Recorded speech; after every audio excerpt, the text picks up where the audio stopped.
Hey, welcome back to Tim Travels. I'm Terry, your host. So we were talking about the first day at the Battle of Gettysburg. So let's talk about the afternoon. So by this time, right after lunch, lines are formed. The Union 11th Corps under Oliver O. Howard has come up. Howard finds out that Reynolds has been killed, and he realizes that he is now in charge of the battlefield, basically, the whole left wing, right? Because he's senior to anybody else on the battlefield. So he positions troops to basically create a line, and he starts getting lines filled in, and meanwhile the fighting intensifies. The rest of Heth's division comes up along with the division of Dorsey Pender. Now these divisions are from the Confederate 3rd Corps under A.P. Hill. Remember I told you about bad generalship, right? In this particular instance, what's going to happen that afternoon is that Howard is actually going to do exactly what his orders were, and he's going to follow the plan that Reynolds had put into place. And just a weird aside here, you know, I've talked about how George Custer probably survived the Battle of Gettysburg by being detached from his brigade and being, you know, loaned out to another brigade. You know, Reynolds was offered command of the Army of the Potomac. Reynolds was a dashing guy, well regarded, a Pennsylvanian, like Meade, both from Pennsylvania, but he declined it because he didn't really want to have to listen to any civilians. And so that's one of the reasons that Reynolds was in the place he was when he was killed, is because he was not the commanding general, and he could have been. So anyway, Reynolds is dead. All the Confederates are coming up. Confederates are like rushing towards Gettysburg from like Carlisle, York. Jubal Early is over in York. You know, there's other divisions coming down, and these guys are part of the Confederate 2nd Corps under Richard Ewell. So anyway, and just to give you, kind of set it up, if you can imagine Gettysburg as being like a little square. So we've had the battle. I guess I should do it this way because you guys are going to be looking at it. So we've had the battle start on the west side of town, right, towards Chambersburg. And now, with the 11th Corps coming in, right, the lines are forming in kind of a semicircle around the northern and western sides of Gettysburg. What happens, though, is that the Confederates keep pressing, and again, the numbers vary, you know, during the day, but the Confederates do outnumber the Union. The Union is just really, you know, stuffing the Confederates at many points. And the Confederates do not press these attacks properly. So, I mentioned Heth, right? He's already started the largest battle in the history of North America by not following his commanding general's orders. But he's a general too. So I mentioned that his division comes up with Dorsey Pender. Heth gets shot in the head, right? But he survives the wound because he's got a hat that's too big, and he has stuffed it with paper to keep the hat on his head. Well, but you know, he gets hit by this bullet anyway, and it knocks him cold. He's out for like 24 hours, so he's out of the battle. But what happens is that the normally aggressive Dorsey Pender does not like say, okay, Heth's down, let's press this attack, right? He doesn't press the attack, and it allows more Union reinforcements to come up. and history does not know why Pender doesn't press this attack on the Confederate right. The reason history does not know is because Dorsey Pender was mortally wounded the next day. A.P. Hill, who saved Lee's bacon at Antietam, is uncharacteristically almost useless, does not press the attack on the Union left or the Confederate right, and allows a chance to maybe roll up the right flank of the Union Army, because remember now, the right flank is the Union First Corps. They've been on the field longest. He doesn't press the attack, and he claims he was ill. Now, I will say this. A.P. Hill suffered, and I use the word suffered, cautiously, because he brought this on himself. He was syphilitic, right? He had syphilis. And back then, they didn't have penicillin. So if you got syphilis, which he acquired while at West Point, and we know how you get syphilis,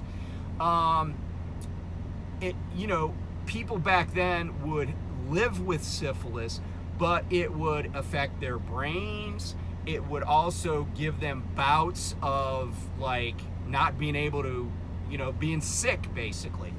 So A.P. Hill basically spends the entire Gettysburg battle kind of like in his tent, feeling ill.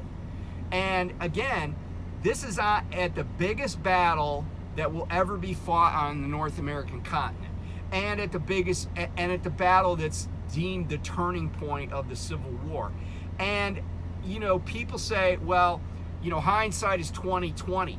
But A.P. Hill, who was a graduate of West Point, he had to look at what was in front of him, right? Even if he didn't know that the Union Army was going to basically bring up everything it had and the kitchen sink, right? He had to know that he was on the field of something that was going to be pretty damn big. And part of the reason he should have realized that was just because of the terrain, right? There was, in the 1860s, right, the armies still followed the Napoleonic idea of maneuvering and massing fire with large infantry units, right? They didn't spread out. They wanted to mass their fire because they were using muskets, right? So you've probably all seen the battles where, one rank of guys is on their knees and another rank behind him is standing up, and they all fire in unison, right? To just have a gazillion bullets go in one direction at the same time, right? That was the thinking. And so Hill had to know that this place, never probably was there a battle in a place that was so well suited for that kind of warfare, where you just stand and shoot at people. Now, I will say that the terrain would continue to play a role in it.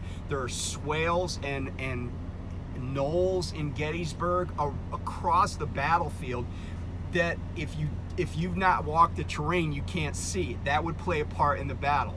But I feel like Lee was let down by Heth, but he was more let down by, Pender, but A.P. Hill. Now, afternoon of the battle, right, the Union starts losing ground, right, because they're outnumbered. They conduct a fighting retreat through town. And here's what happens, right? Howard smartly leaves an entire division in reserve along with artillery pieces on Cemetery Hill, right? And Cemetery Hill was so named because there was a cemetery there, not the National Cemetery that's now on part of it, but the Evergreen Cemetery. Predates the battle, okay? That was a plan that Reynolds had put into place. That was the fallback position. And it turns out that because they fought this retreat, and they didn't just turn tail, they kept firing, but they fell back through the streets of Gettysburg to Cemetery Hill and created this hook to the north with a line moving south along Cemetery Ridge, and the hook to the north went around Culp's Hill. But here's the thing, before they were able to get that complete hook in on Culp's Hill, the evening had started setting in. Ewell had come up to the battlefield, and Lee had said to Ewell, and Ewell was a brave, good soldier, but he was not the guy to be in charge of an entire corps. That was not his strong suit. And that's what also happened to a lot of, that's what caused a lot of problems later in the war for the Confederates, is that they had to keep promoting generals because people would get killed or get ill or whatever, or just be incompetent. They promote people to positions higher than they really could handle, like A.P. Hill. And Ewell was also that guy. Great division commander, great, but not a corps commander guy. And Lee says, and not aggressive, right? Lee says to Ewell, hey, attack the Union flank before dusk, because remember, it's July, right? It stays light really late in the day. Attack them if practicable. Well, Ewell, for whatever reason, decides it's not practicable to attack. Had Ewell attacked, it is likely that the Union Army would have had to withdraw further, and probably the battle ends that day or the next day, because of where I think the Union would have had to drop back to their defensive position along Big Pipe Creek. I think they would have had to abandon the field at Gettysburg because of that. Because keep in mind, they had already given up a lot of terrain. If you go up to McPherson's Ridge and you see how far away, because remember, behind McPherson's Ridge, closer to town, Seminary Ridge, right? The next ridge is Cemetery Ridge, right? That's where the Union finally gets its lines to hold, and that's where they'll stay for the next, 2.5 days. And, Pickett's charge is made into the center of Cemetery Ridge, the Union lines along there, on day 3. We'll get to that. But, again, Lee's kind of let down by Ewell in this instance.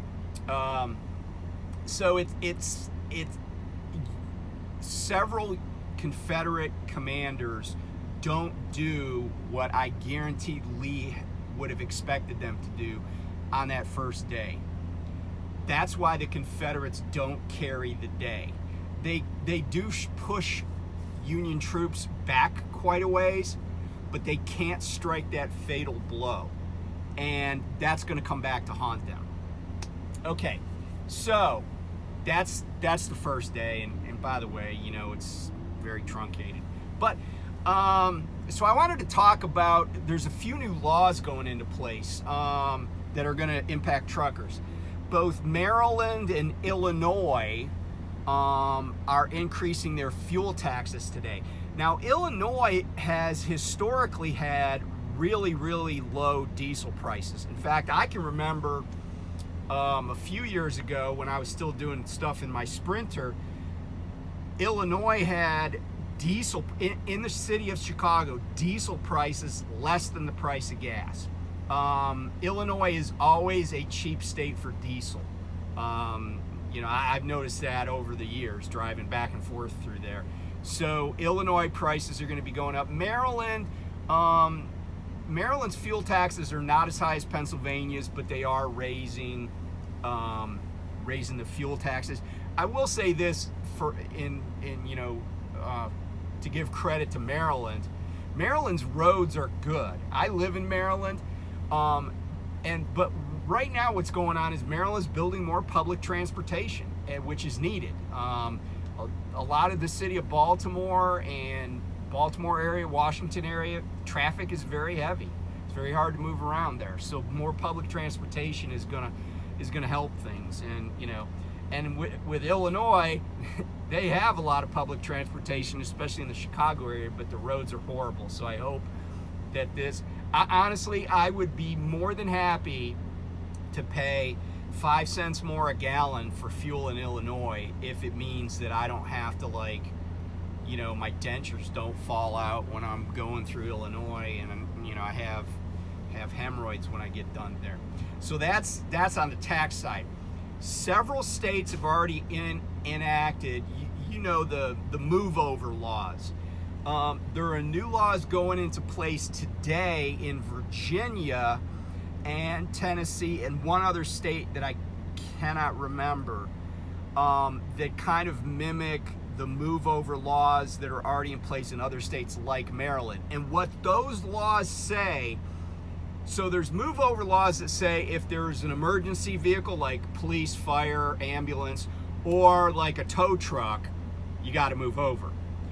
In Ohio, they've had signs posted for a long time that said, move over for a vehicle with flashing lights. Now, my interpretation of that statement in Ohio has always been, if somebody's got their flashers on, a car, a semi, anybody, then you got to move over, right? Or change your speed, slow your speed.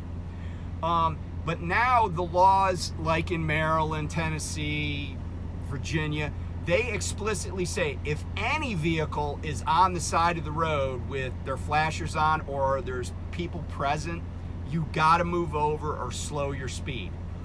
I can't imagine that police aren't going to enforce this, right? Because a lot of times the people that get hit because people won't move over are state troopers or other police officers. A lot of times pedestrians, people that are out of their vehicles, get killed. There was a truck driver in Virginia, by the way, not too long ago down by Bristol on 81 who was, I think he's like 52. He was under the influence of alcohol and he killed 5 people that were outside a vehicle parked on the shoulder who were trying to change a tire. Don't be that trucker, right? Don't find out the hard way that you should have moved over. I can't tell you how many times I see truckers who there is no one in the left lane and they don't move over. I really do think that cell phone usage by truck drivers, like where they're totally not paying attention to what the hell is going on in front of them, I think it's, I don't know, rampant is probably, I mean, it should be 0, so maybe rampant is the right word. But every single time I see somebody that's doing something that seems odd, almost every time they're on their phone. And, I really do think that, like we were talking about the inward-facing cameras, if, I'm sorry, I don't care. I mean, if you're on your phone and you're, like I see people doing FaceTime, when I drive by, you can see them because then they're going all slow, they're swerving around. A lot of times I blow my horn at them. I'm just like, what, I don't care if they don't like. And then, of course, they'll be like, oh, I got busted, now I'll speed up and pass this guy from crime. But the move over laws are there to save lives. There are truckers that get killed. There are police officers that get killed. There are pedestrians, four-wheelers, all sorts of people that get killed. Now, if we can just get the construction sites to quit freaking blinding us at night with their strobe lights, it'll probably make construction workers, safer. I really do wish they would do that. I'm kind of sick of cops and construction workers blinding me at night. But I guess that's a fight for another day. So anyway, thanks for tuning in. I wish I had a whole, I mean, honestly, the Battle of Gettysburg, so complicated, so many moving parts. I feel like you could teach an entire college course on that battle. And I know for a fact you could, I've read books on the Gettysburg campaign, but I really feel like you could have at least a 4-volume set, maybe 5, on that campaign, with each day, or maybe even part of each day, being an entire volume, an entire book. There's that much going on.